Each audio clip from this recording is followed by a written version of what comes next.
Good morning, everyone. So my name is Hervé Cotin. I would define myself as an astrochemist. I'm a chemist by training, and I'm working. My field of research is more the composition of the small bodies of the solar system, meteorites, and more specifically the comets, the organic content of comets. But I was asked to talk this morning about prebiotic chemistry on Earth and elsewhere. I don't plan to explain you everything about the origin of life, from the much basic organic compounds to the most complex biomolecules. I will more specifically focus on the first stage and what we could consider to be the main important, the most relevant organic ingredients to account for the first steps towards the origin of life. I know that some of you are not chemists, some of you didn't have a chemistry class since a while, so I will try to be as basic as possible, not to get you into the most specific details of the current knowledge in prebiotic chemistry, but my goal is more to tell you what are the most important questions, what are the things that are not obvious today, and what are the things that are sometimes considered as granted and actually are not. So this is what I'm going to tell you about this morning. And sometimes when you read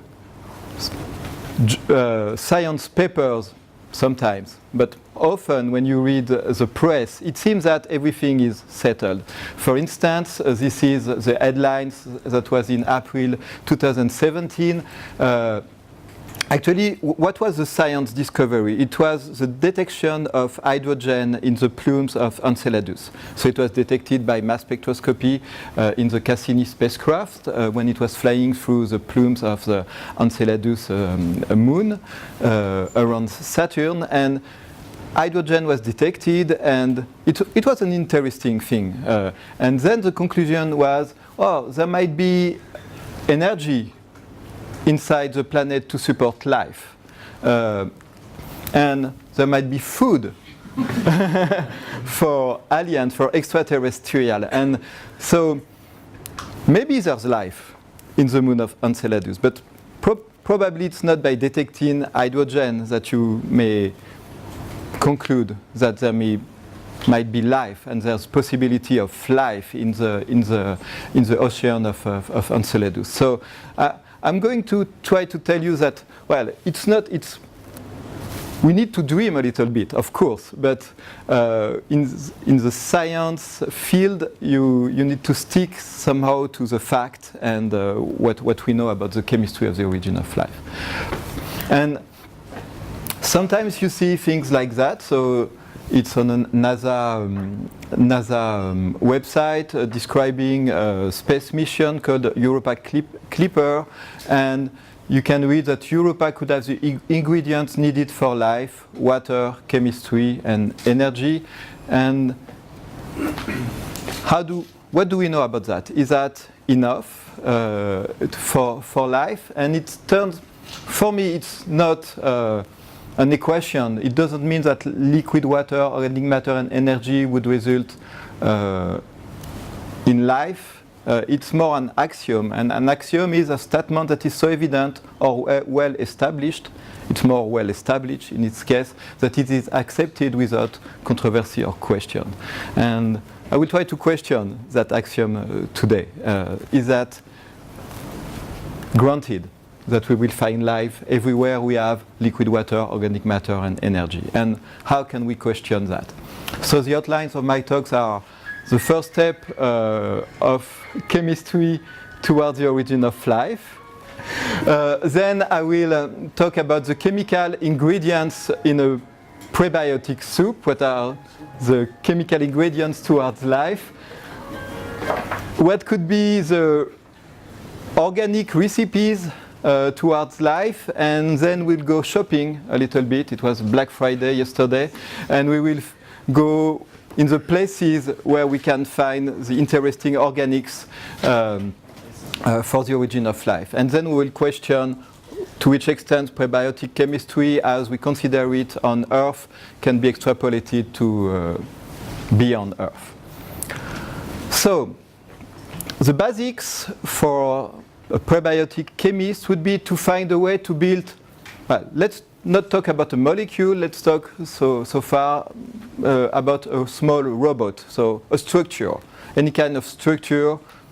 Most probably it's based on carbon. And so André Braque, a French chemist, was defining life as based on little robots making copies of themselves and capable of evolution. So you need to account from the formation of a molecule that will be able to replicate itself and then with time change and evolve. So that's the roots, that's what you want to achieve as a chemist. So it's nice looking like that as a cartoon. If you are thinking more about the kind of reacting network you need, it means that you need to have a molecule, let's call it C, that would get into another molecule called I, and this reaction, that's one important step. This reaction should not be equilibrated, so you should not be able to go back. But you need to produce another C. And you need to produce another C going this way, and then you would need to have two C, and then another C, another C, another C. So it's called self-replication. And C is a catalyst of its own replication. And sometimes you would create C prime, and if C prime is more adapted to its environment, the formation of C primes would win over the formation of C, and then you would generate C prime, C prime, and C prime. And it comes with an energy cost. So it means that if you want to avoid going back, it means that when you go from C to I, the energy to get back should be high enough to prevent this reverse reaction. And then you would go to this further stage when you would accumulate C or C prime over time. So that's an important thing to consider when you think about prebiotic chemistry. And well, this is a quite complicated scheme, but the take-home message from this scheme, it was written by John Sutherland, a chemist I will talk a little bit more about later in this talk. So is depicting the time or system complexity of prebiotic compounds here, the degree of aliveness, so it's not straightforward, not living or living, but complexification would tend to getting to something that would be considered as alive. And, well, he considers that the current state of the field in prebiotic chemistry is there. So we're far from having understood everything that would get from the first prebiotic ingredients toward living system and far, far away from what we could look as our last universal common ancestor. So I will try to take you there. Not far, but at least somewhere we know about. So what do we need to account for? And I will talk about life as we know it on Earth. So what is considered to be necessary for a living being on Earth in terms of chemical ingredients. So, I'm not a biologist, so I will get really to the basics, extremely simplistic view of the biology in my view, but well, first you need a cell, you need a membrane, and inside the cell you can roughly say that the living system is based on proteins, and proteins are built from information that is stored on DNA, and this information is translated into RNA, and it gets into the ribosomes, and ribosomes are a mixture of proteins and RNA. So Roughly speaking, for living system, you need to account for the formation of RNA or DNA and the formation of proteins. So proteins are way beyond my field of expertise, but to build a protein, you need to make sequence of molecules that are called amino acids. And then the sequence, a small sequence of amino acids is called a peptide. And what is an amino acid? Amino acid could be any kind of organic compound that has an NH2 group and CO2H group. So acid carboxylic and ammonia and amine group, so you make an amino acid. So it turns out that the living system on Earth have selected among the combination, any kind of combination of that kind of compound, so you can change R by anything you would like. So you can imagine a broad range of amino acids, but living systems have selected 20 of these amino acids to build the proteins. DNA and RNA compounds are also wonderful, complex biomolecules, but as a chemist, if you look into the building blocks, it's not that complicated. I mean, in terms of ingredients. What do you need here? You need, so this is the structure of DNA, you need those molecules in blue. The blue molecules are the sugars, so in DNA it's desoxyribose, in RNA it's ribose. You need to link those sugars by phosphate, PO4, and then you need to link on the ribose or desoxyribose a molecule called a nucleobase. So there are 4 in DNA, 4 in RNA. In total, there are 5 compounds because you have adenine, cytosine, guanine, thymine, and thymine is replaced by uracil in RNA. So you could think, basically, that if you can account for the formation of the sugars, the nucleobases, and the phosphate, well, then you would figure out a way to link them together, and then you will get to DNA and RNA easily.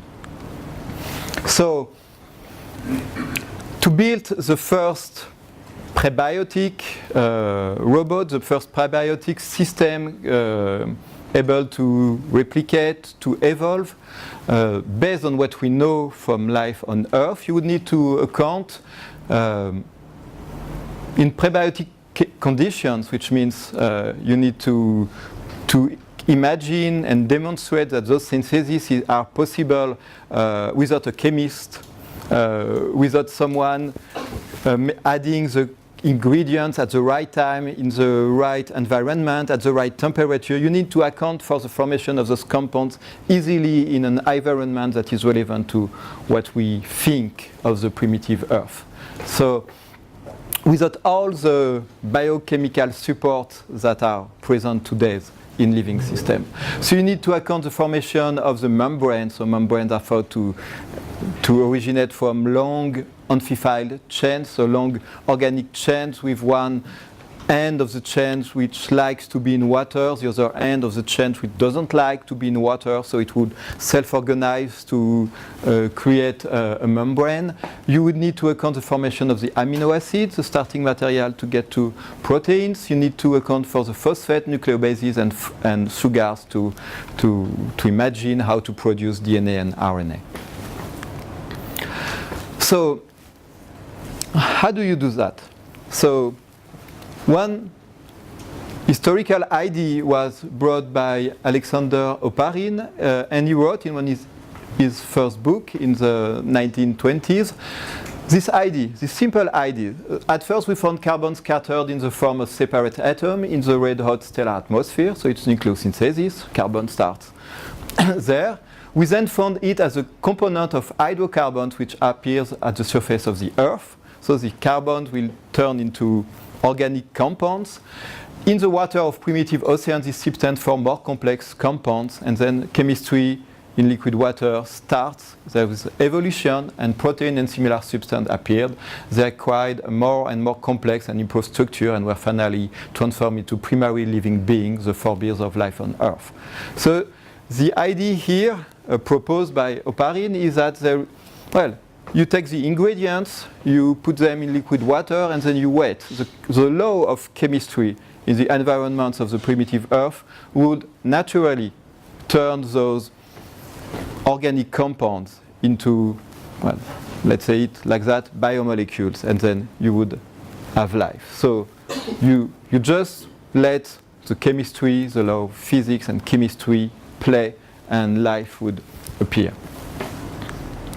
So, as more synthetic way, you have the bricks, amino acids, sugars, nucleobases, phosphates, and you need to imagine how it can't build a living system by itself. So I didn't build it, but someone did. Well, here in prebiotic chemistry, no one did. So, but chemical ingredients are not Lego bricks. There are laws, there are affinities, there are reactions that will make some molecules more susceptible to react with another in a specific environment. But this is the kind of challenge we are facing. So, what are the most basic prebiotic recipes that we know about? So, I'm not going into too much details of organic synthesis, but just to give you ideas of what is, roughly easy to say it like that, what is known for a long time, and what is more complex, and what are the current difficulties in the field of prebiotic chemistry.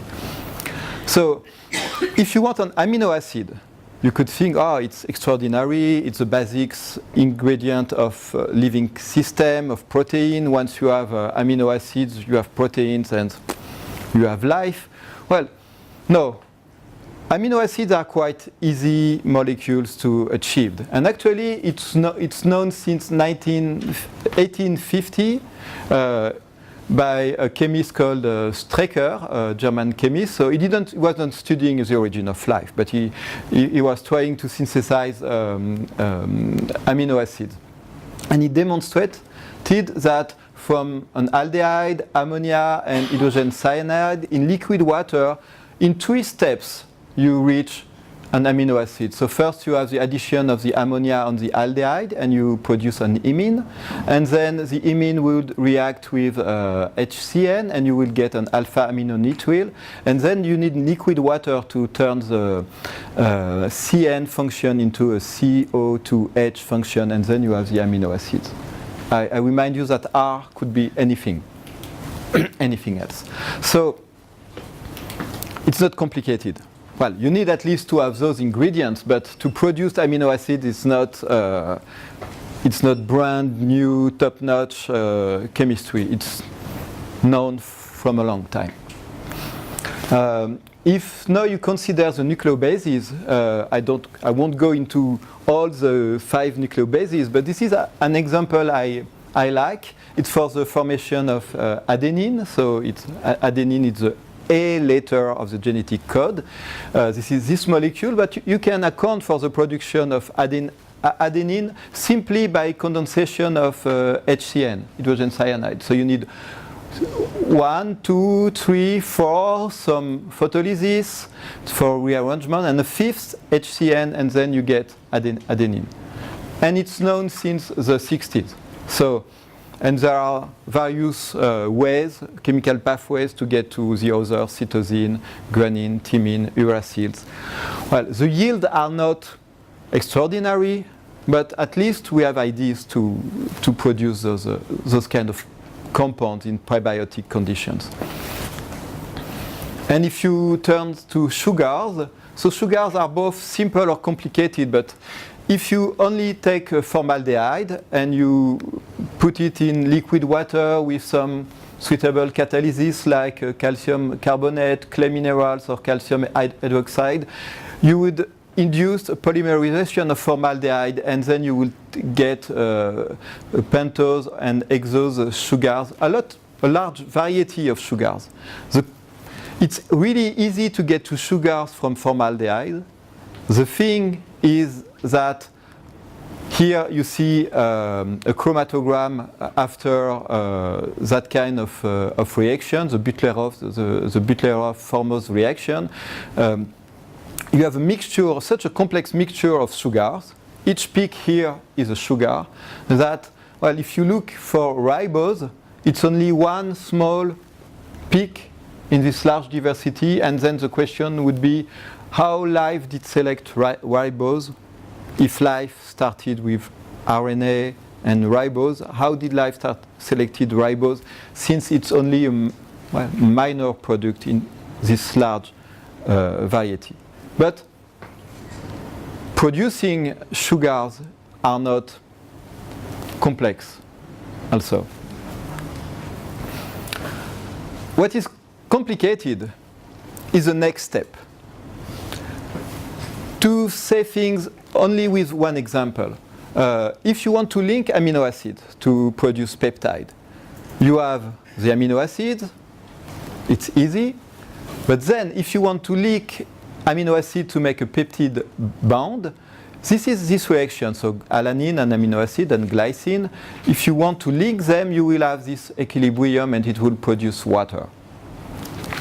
Well, even if you didn't make a lot of chemistry, you probably remember that if you have an equilibrium, if you have a lot of one of the ingredients on one side of the equilibrium or on the other, it will tend to move the equilibrium in the other directions. And if you try to make this reaction of simply linking two amino acids in liquid water, thermodynamics would tell you that the equilibrium would be shifted to the left because you are in liquid water. So this reaction is not going naturally into linking amino acid. It would go naturally into hydrolysis of amino acid into this direction. So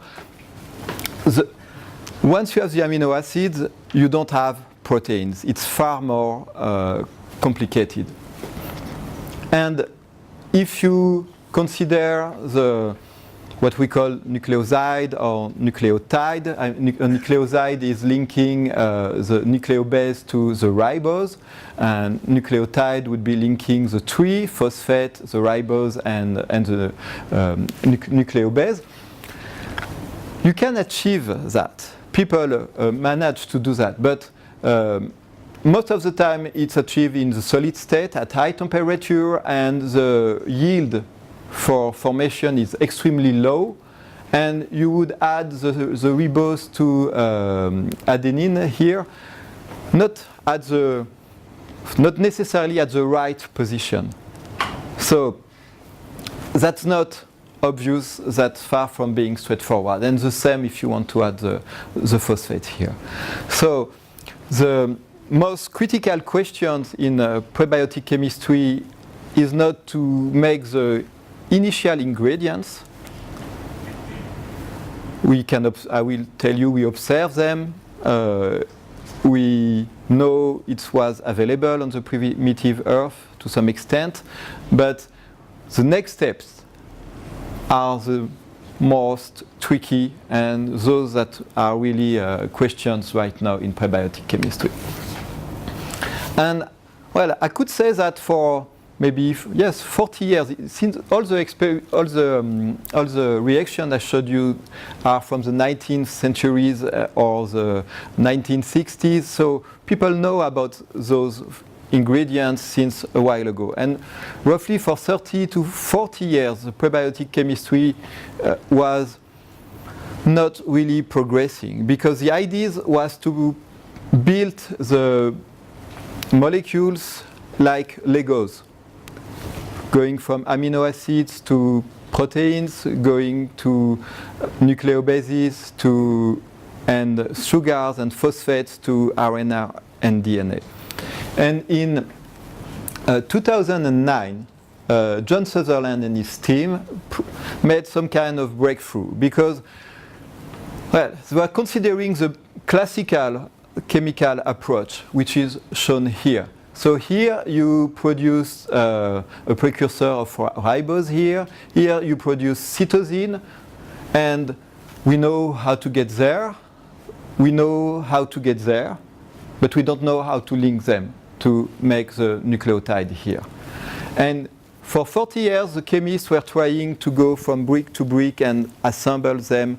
Well, it was making sense, but nobody achieved something really significant. And John Sutherland and his team decided to apply the chemical approach called system chemistry. And basically, the idea is simple, but nobody thought about it before. It's to mix all the initial ingredients, not to start from the precursor of ribose and cytosine and then mixing them together, but mixing all the ingredients and bypassing this step that nobody was trying to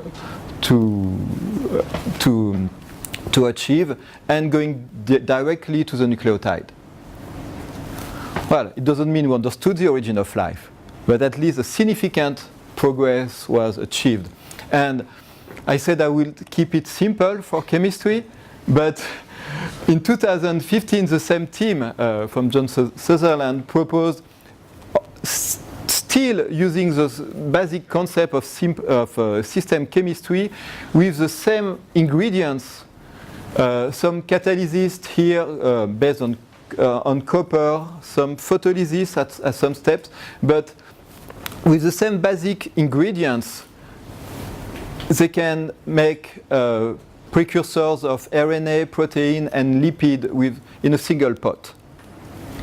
Still, it's not life, but in the recent few years, there have been a lot of change in the chemistry, in the prebiotic chemistry, and well, it will be in my conclusion. We can start to be optimistic. At least the field is now progressing rapidly because the approach has changed.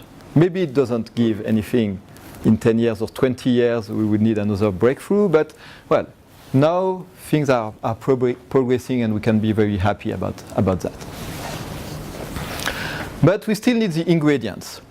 And so let's go find them, and let's try to find the best place, most suitable place to find them. So I will talk about 3 classical approaches that I don't want you to think I mean they are in competition. They could perfectly work together, but just for the sake of clarity, I will divide into three domains. What can be formed in the atmosphere of a planet, first the Earth or other planets, what can be formed in the oceans, and what can be brought by meteorites and comets. So this is the atmosphere of the Earth, you can see here. And here is the atmosphere of Titan, the largest moon of Saturn, where a lot of chemistry, organic chemistry, occurs. So the root of the idea that the atmosphere could have played an important role in the prebiotic chemistry and origin of life goes back to 1953, where Stanley Miller published his paper saying that when you try to simulate the kind of chemistry that could naturally occur in the primitive Earth, choosing an atmosphere made of methane, ammonia, water vapor, and hydrogen. There are a lot of other possibilities, but with Stanley Miller, for good reason at that time, chose this combination. He showed that a lot of interesting chemistry occurred. No, I should start here. So, how do you simulate the prebiotic chemistry on Earth? So you have 2 reservoirs. One here is the atmosphere. So you mix methane, ammonia, water, hydrogen, and if you mix those gases, nothing would happen. Well, here it's filled with those compounds. You can keep it like that for days, weeks, months, years, nothing would happen. Unless you bring energy. And energy could be the UV's photons from the sun. At that time, it was not easy to have a good UV lamp in the lab, so they choose to bring energy by spark discharge, simulating storms in the primitive atmosphere. And what happens? This is what's happening. Once you launch the experiments, within a few hours, there's some kind of messy stuff, that brown stuff that would cover the whole experiment. It's produced in the gaseous phase, and then you see it goes down to, well, the primitive ocean, liquid water that is heated, because we think that primitive ocean were warmer than now, and also for chemistry, if you want to go faster, you warm your experimental setup to make chemistry go faster. And it's really been a breakthrough at that time, because Stanley Miller showed that some amino acids, at that time 4 were detected, now much more have been detected, but 4 amino acids were detected at that time. And it's been really a breakthrough. At that time people were thinking, oh, we have the amino acids, we will get to the proteins. The importance of DNA and RNA were not known at that time, so life was basically proteins. So it was thought that, well, the mystery of the origin of life was solved simply by forming amino acids. But what is important to remember is that it's not only amino acids, it's a lot of chemical organic ingredients that are formed. Some are soluble, like the amino acids, and some are not soluble. There is all these brown stuffs that I will talk into more details later that is also formed. And there have been experiments that have been reproduced since the time of Stanley Miller, by Stanley Miller himself, with new techniques, and it shows that it's not only amino acids, there are thousands and thousands of organic compounds that are produced during those experiments. But, there's a but, the efficiency of those experiments clearly depends on the choice of the gas mixture you have in the beginning. In the 1950s, it was the most accepted idea that the Earth atmosphere, the primitive Earth atmosphere would have been reduced. Now, well, let's say it's disputed. We don't know. We'll hear a little bit more certainly this afternoon about that, but, well, it depends on models. And if you have that kind of mixture, it's good for the production of organics. If you start with an initial atmosphere with CO2 and N2, you produced almost nothing. At least it's not as good, because you can get to produce amino acids with a good yield if you start to control a little bit your environment. It means that you need to have the water in your experimental setup for which the pH is buffered. You need to add antioxidant to your starting experimental setup, and if you start to control the initial mixture, then you can get good yields of production of amino acids. But, well, you need more, you have less degrees of liberties, to say it like that. So maybe it occurred like that, but it's model dependent. So you cannot exclude a large production of organic matter in the Earth atmosphere because you don't know exactly what were the initial ingredients, but it's model dependent. But elsewhere, for instance in the atmosphere of Titan, This time it's observed, it's not model dependent. We know that the atmosphere of Titan is made of nitrogen with a few percent of methane. And we can observe that the surface of Titan is hidden, at least in the visible wavelength.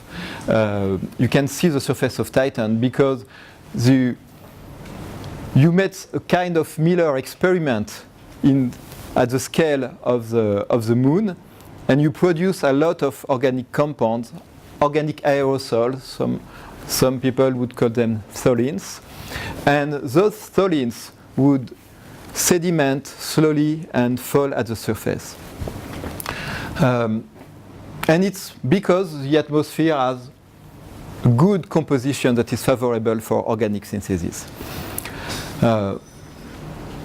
So it means that there are a lot of interesting stuff that can occur in atmospheres, but it needs to have the right composition, and this composition for the primitive Earth is not known, and it might have been efficient for organic synthesis or not. We cannot really know for sure.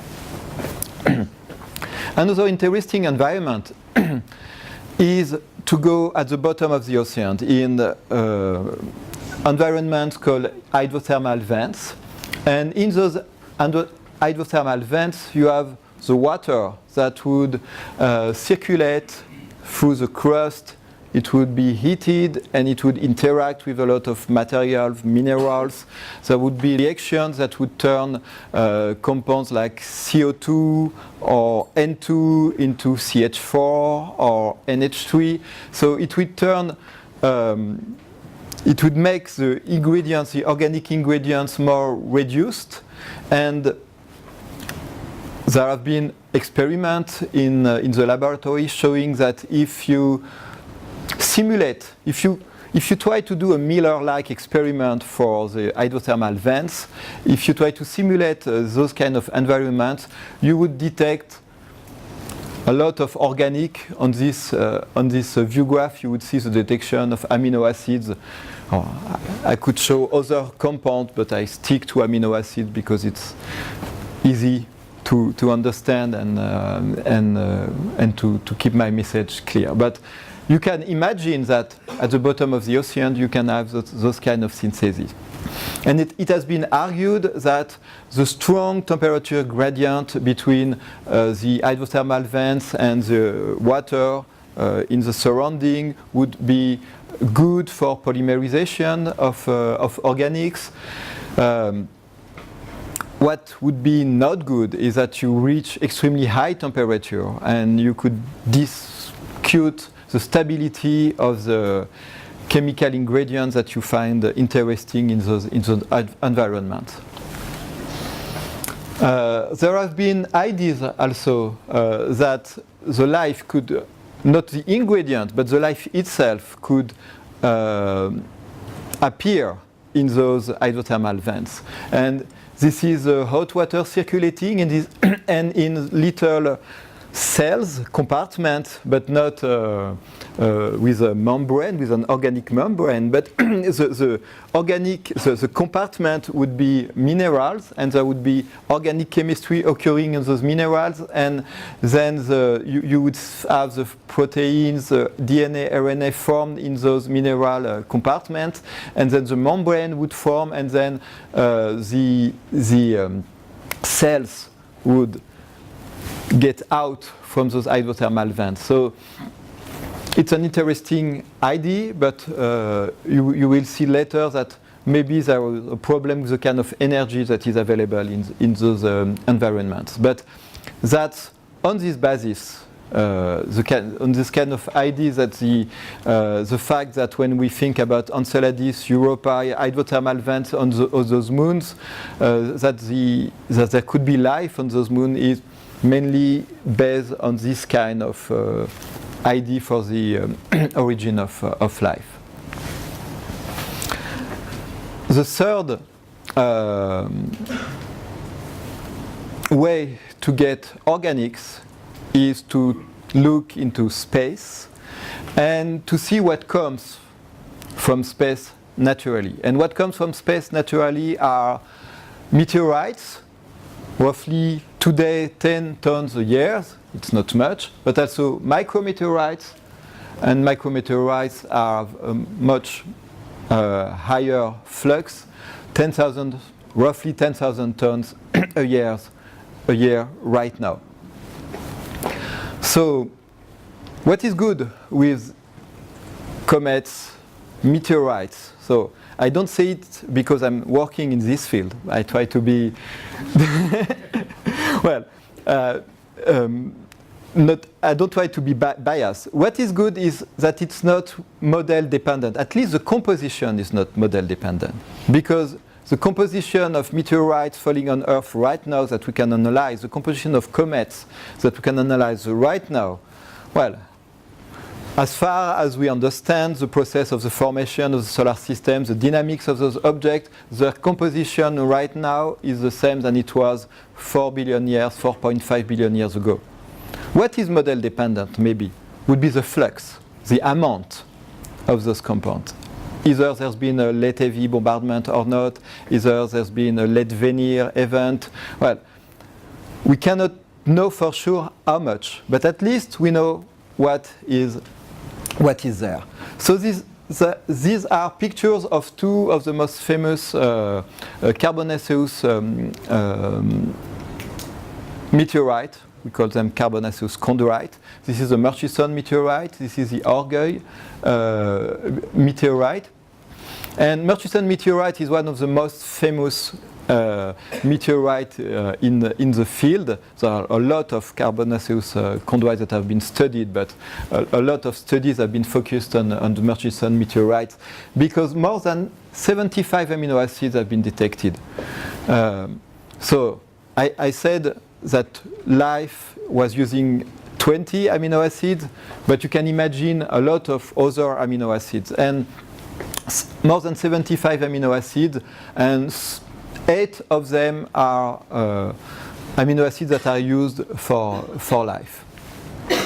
There are much more than amino acids. Here you see a pie chart showing the kind of organics that are observed in the soluble fraction that is extracted from the carbonaceous chondrite. So you see that there are amino acids. They are not the most dominant compounds. The most dominant compounds are carboxylic acid. You have to pay attention to the fact that when you do that kind of extraction procedure to analyze the composition of organic compounds that are present in carbonaceous chondrite, there is some chemistry. You make some, for instance, some hydrolysis, acid hydrolysis of your material to extract the compound, and you can observe that whether you do an acid hydrolysis or not, the amount of amino acid is not the same. But at least you have the precursors of amino acid and some amino acids that are really inside those meteorites. And recently there has been a dedicated study with some of the most sensitive instruments for organic compounds detection, high resolution mass spectroscopy, and they revealed that they detected tens of thousands of different molecular compositions. So, and it's only masses that are observed because it's mass spectroscopy, so you don't know exactly what is the molecular structure, but at least more than tens of thousands and likely millions of diverse structures. So it's not necessarily much in abundance, but it's really extremely diversified in terms of the nature of the compounds that are observed. And if you consider the bulk material of a carbonaceous chondrite, we call them carbonaceous chondrite, but well, sometimes it's only 1% of carbon, and well, you can get to 5% of organic compounds. And this organic compound is divided into the soluble organic material, which is 10 to 25% of the organic content of the carbonaceous chondrite. So this is what I've just talked about. But the large majority of the organic component of the chondrites is what we call insoluble organic matter. And insoluble organic matter is something that by definition is not soluble, and it's extremely difficult to exactly know what it is. And there have been attempts to characterize this for decades.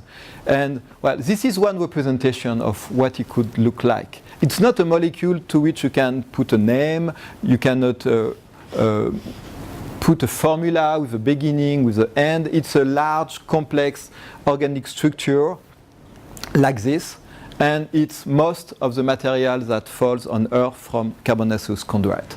So this is what is available. This is what comes to Earth. Another interesting fact is that part of this insoluble organic matter, if you put it in liquid water, it's insoluble, but part of it would spontaneously form vesicles. So it doesn't mean that you have your membrane like we know it right now, but at least if you put this insoluble organic matter in water spontaneously, you would create some membranes, and you can you can speculate about its the role it might have played in the first living system. So I said a lot about meteorites, but in terms of flux, it's more micrometeorites that are falling on Earth, and some of them are called ultra-carbonaceous Antarctic micrometeorites. And then on those micrometeorites, more than 50% of the content of the micrometeorite is carbon. So it's another kind of material compared to what we find in carbonaceous chondrite. It's really dominated by carbon, a huge amount of carbon, and also a high content of nitrogen compared to what we find in carbonaceous chondrite. And we also have comets. So comets, we know for a long time that in the atmosphere of the comet, we can detect from Earth by spectroscopy that there are a lot of compounds. And if you look, you have formaldehyde, let me find it there, you have ammonia, you have HCN, so you have everything you need to make the Strecker synthesis for amino acids. It's there in the comet. But that's what we detect in the atmosphere. It's not necessarily what is really inside the nucleus. So we've been lucky recently because thanks of the European Rosetta mission, we've been at a comet. Oh, I realized it was since 2014. Well, I hope we had such a long mission, but it was only 2 years at the comet, and we had the possibility to really observe the comet, its behavior, and we start to know a little bit more about its composition, not only what is in the atmosphere, but also what is in the nucleus. There have been spectacular detection by a mass spectrometer called ROSINA, probing the atmosphere, and here they call it a zoo because there are so many molecules that it's like being in a zoo because there are all kinds of varieties of molecules you can imagine. It's there. What is shown here in bold are new detections compared to previous detection in cometary environment. So it brought a lot of diversity. Actually, the ESA made this infography because well, for the chemist, it doesn't make sense to spread molecules as smelly compounds, poisonous compounds, big compounds. But well, it's fun, and you can note that there is a king of the zoo, and the king of the zoo is glycine. Why? Because it's easy when you detect glycine to make some outreach about the origin of life, because glycine is an amino acid and it's kind of an iconic compound, and everybody jump glycine, life. Wow, question solved. But Well, this is a detection of glycine. So it's been detected by mass spectroscopy. So you detect the mass. So this is the mass of glycine, but you can have several composition structures that have the same masses, and then looking into more details and the fragmentation patterns, you can assume with a good assurance that it's glycine that has been detected in the atmosphere of the comet. So it's been detected, but it's not complicated. As I said earlier, Strecker synthesis requires liquid water. We don't know if there has been liquid water on comets, but you don't need liquid water to make glycine. This is another way to get to glycine. Here you start from methylammonium and CO2 in ice. You warm a little bit the ice. You put some photons, UV photons, and you will get methylammonium methylglycinate, which is once a salt of glycine. Here, this is glycine. You add a H plus here, and you have glycine. So it's not, well, it doesn't require a lot of complex, elaborated prebiotic chemistry in cometary ice to get to glycine. So it would have been surprising not to detect glycine, to say the least. What else? What could be present in the solid phase of comets?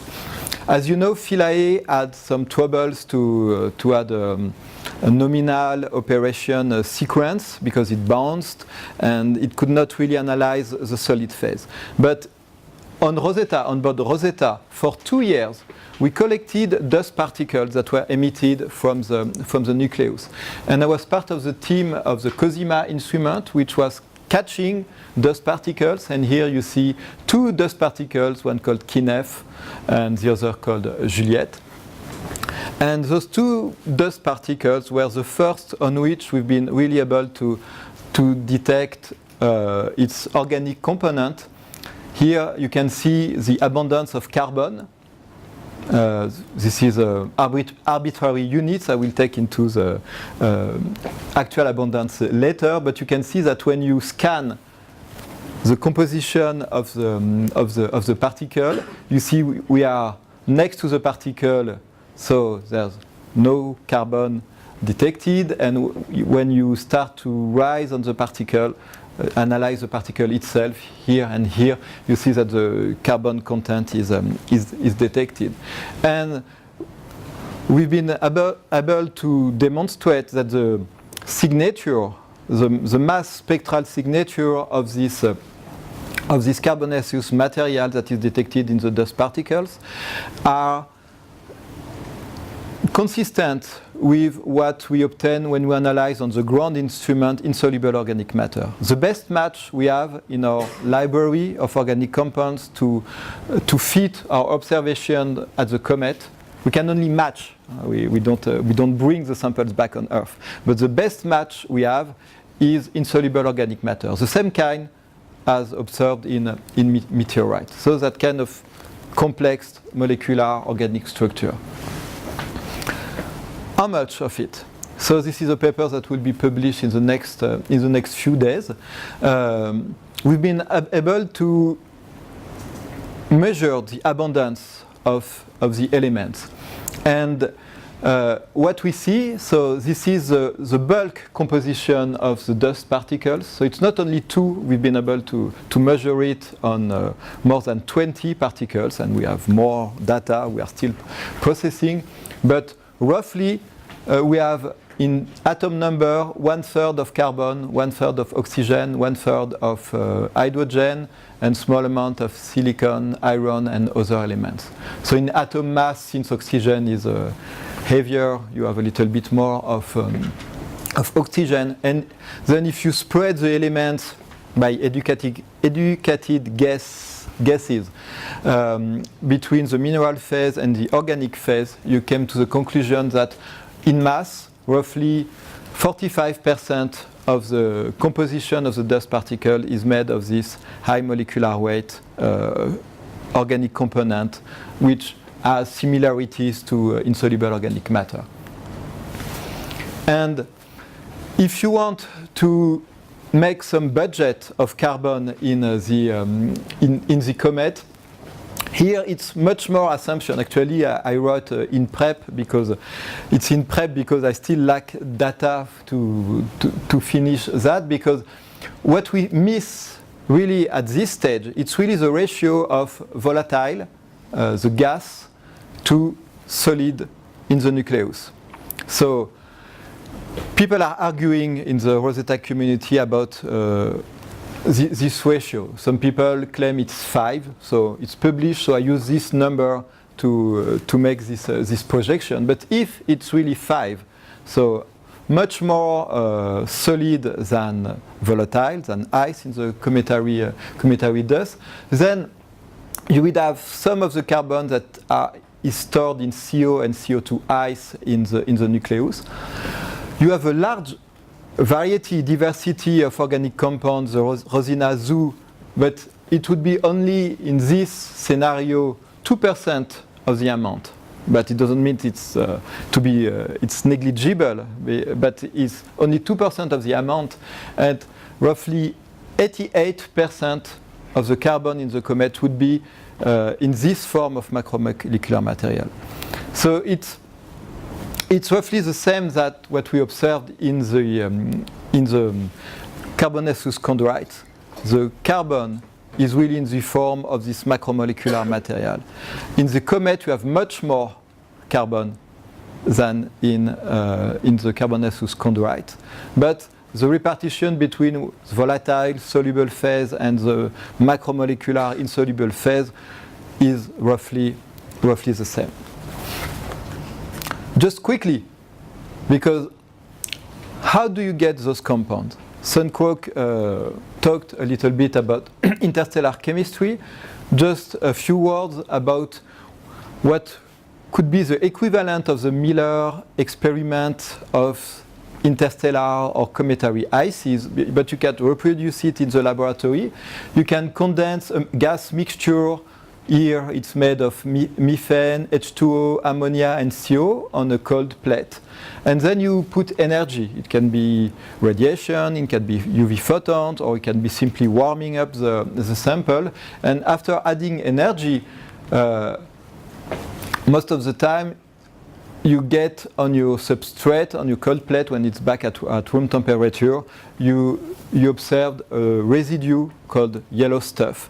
And in this residue, you have a part of insoluble matter, part of soluble matter. It depends on the UV dose or radiation dose that reaches the ice. And well, this is some kind of inventory, partial inventory, I should say, of the molecules that are detected after that kind of experimentation. So it's easy to achieve a complex mixture of organics, but does it necessarily mean because it's complex mixture that it's easier to get life afterwards? It's not straightforward. So we're done with the shopping. You can have contribution of the atmosphere. It's model dependent. It could have played a leading role on the primitive Earth, or minor, we don't know. There could have been a contribution of hydrothermal vents. They are good at producing, they are good at destroying. Well, it's not easy really to simulate those environments, so there's clearly a lack of experimental data. And there are exogenous deliveries of organics. It's an ongoing process. We have really concrete, solid observations, but as I said earlier, we don't really know how much fall on the primitive Earth. But, well, they are not in competition. Sometimes chemists say too many cooks can spoil the prebiotic soup. We don't care. At least we know we've had organics on the primitive Earth. So, what about beyond Earth? If we look about the targets what we are really considering as interesting for the search of life beyond Earth and the search of prebiotic chemistry beyond Earth, there are three kinds of targets. Of course, there's Mars. I won't talk a little bit about. I won't talk about Mars this morning. I don't have time for that. But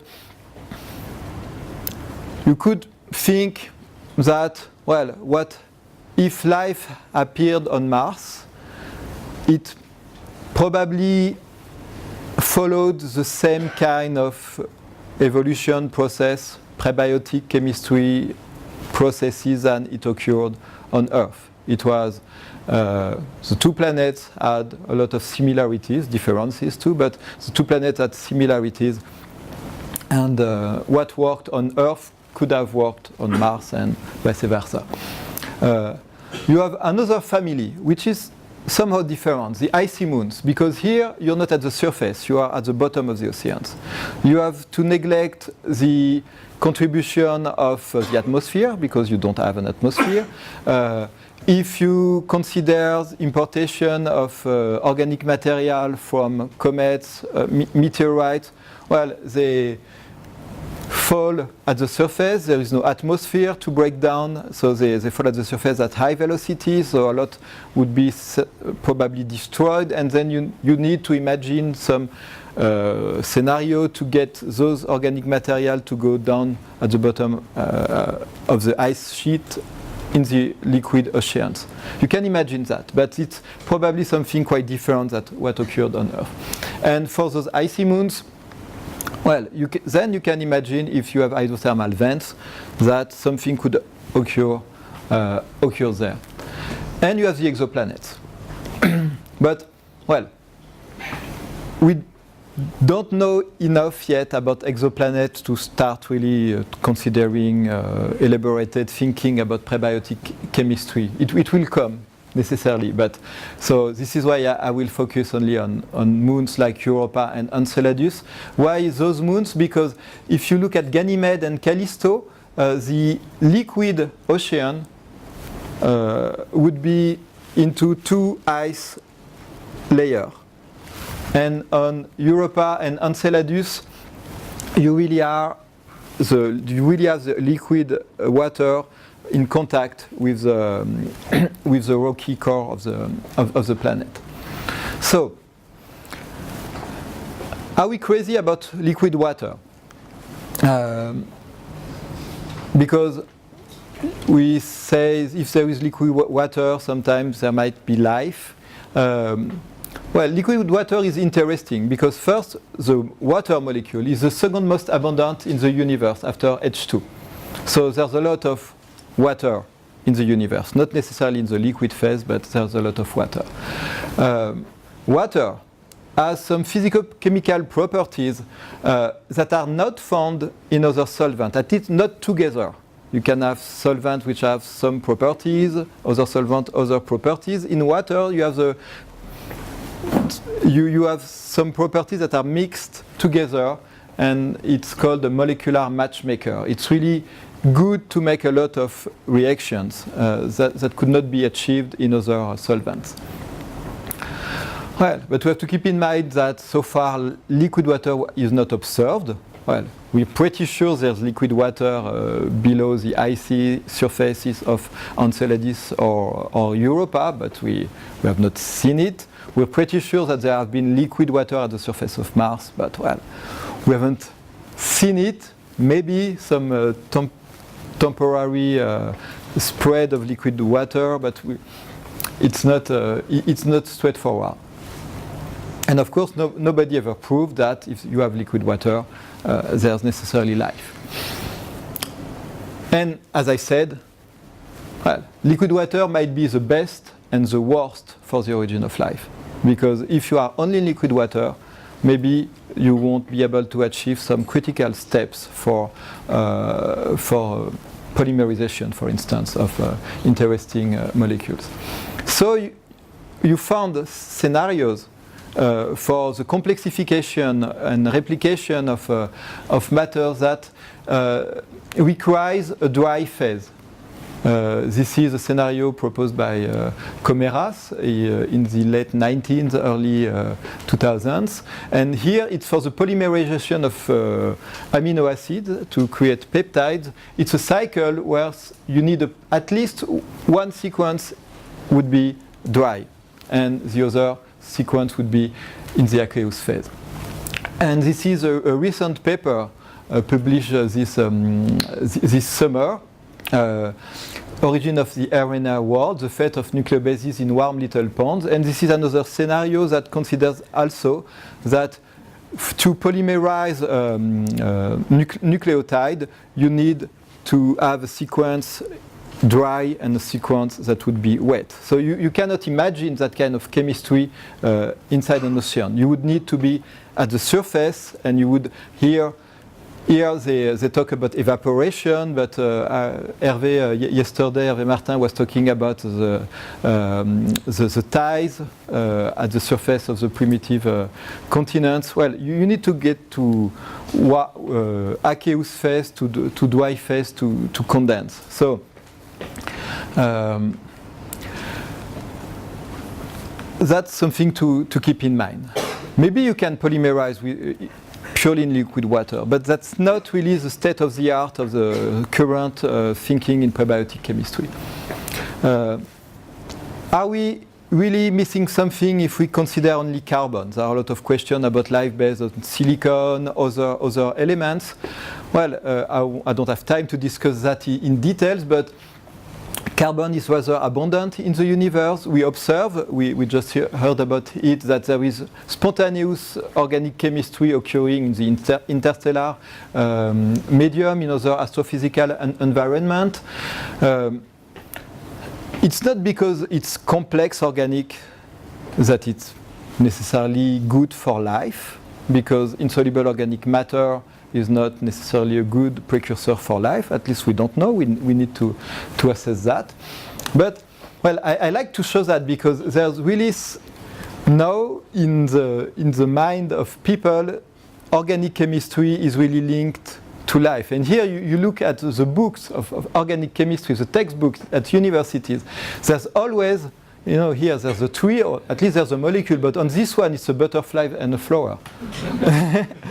And it's organic chemistry, and there's something, and outside the scientific community, organic chemistry is clearly linked to life. And I really like this cover. It's pure organic chemistry, and well, that's the chemistry of carbon, not the chemistry of life. Organic chemistry is the chemistry of carbon. And when you look at the source of carbon, as I said, most of it is the form of complex organic matter. And if I go back to things I said earlier, if you look at this complex, messy stuff that is formed in majority in the Miller-Urey experiments, it's that kind of insoluble matter, and this is formed in majority. What we call the yellow stuff formed by ice irradiation, depending on the dose, but if you have high dose of radiation, the majority of the sample will be insoluble complex organic matter. And here, this is Stanley Miller, this is Mayo Greenberg, who worked a lot on this kind of experiment. This is Clifford Matthews, who is working on HCN polymers.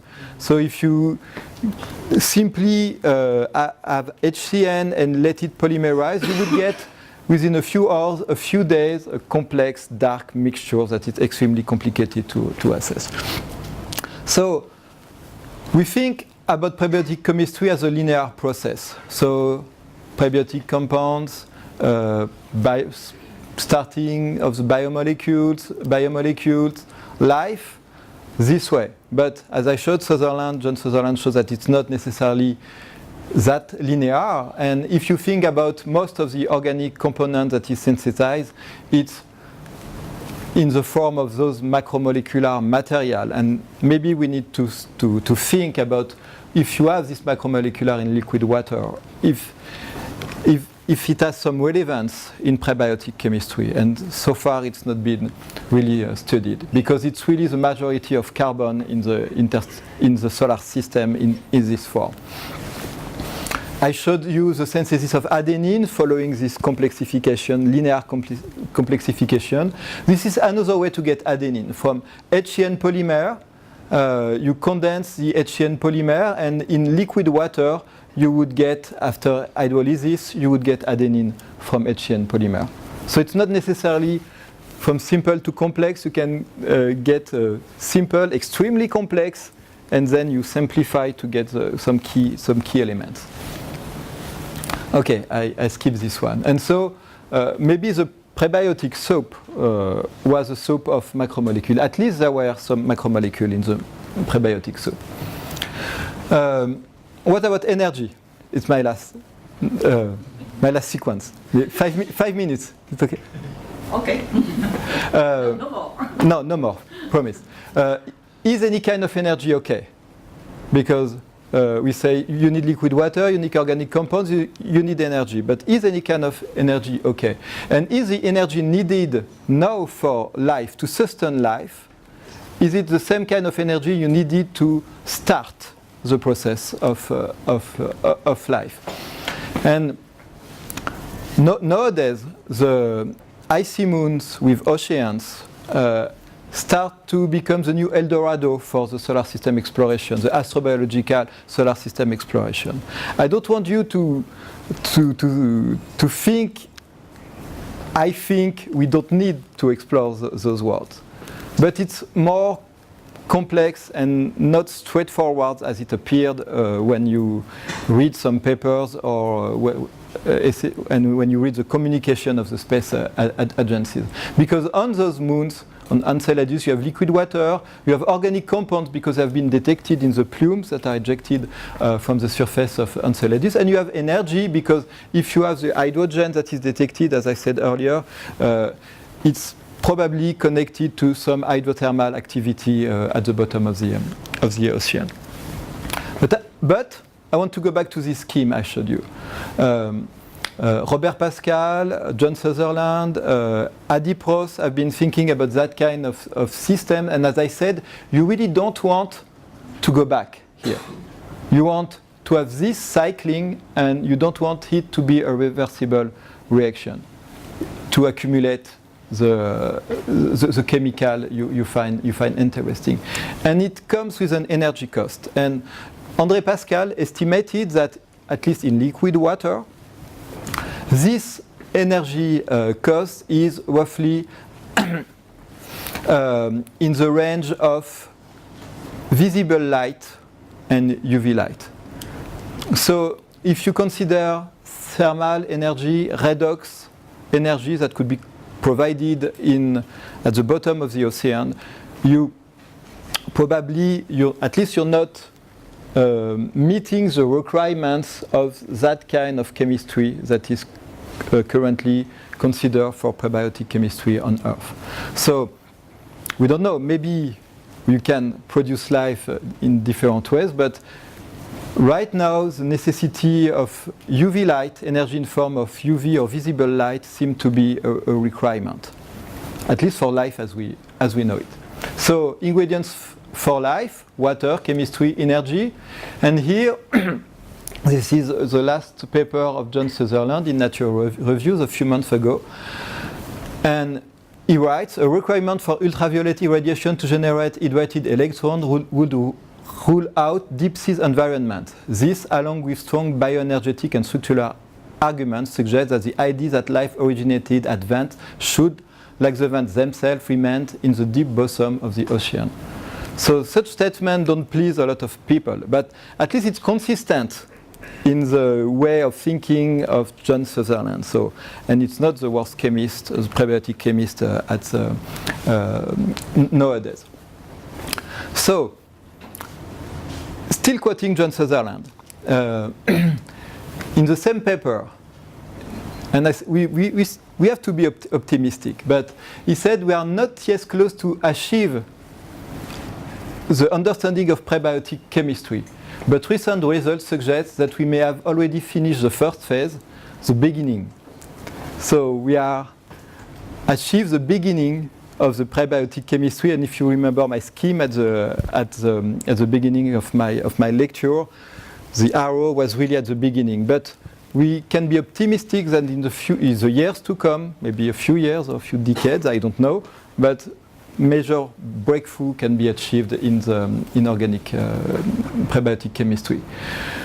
Probably, if we want to say we have understood prebiotic chemistry, well, we necessarily need to find another form of life, because based only on life on Earth, one example, it's a little bit limited for really understanding prebiotic chemistry, or maybe if we success in the laboratory, to synthesize a living form. Well, what would it mean? It's a lot of food for thought. And a last word, we have to keep our feet on the ground, even in the ocean of Enceladus and Europa.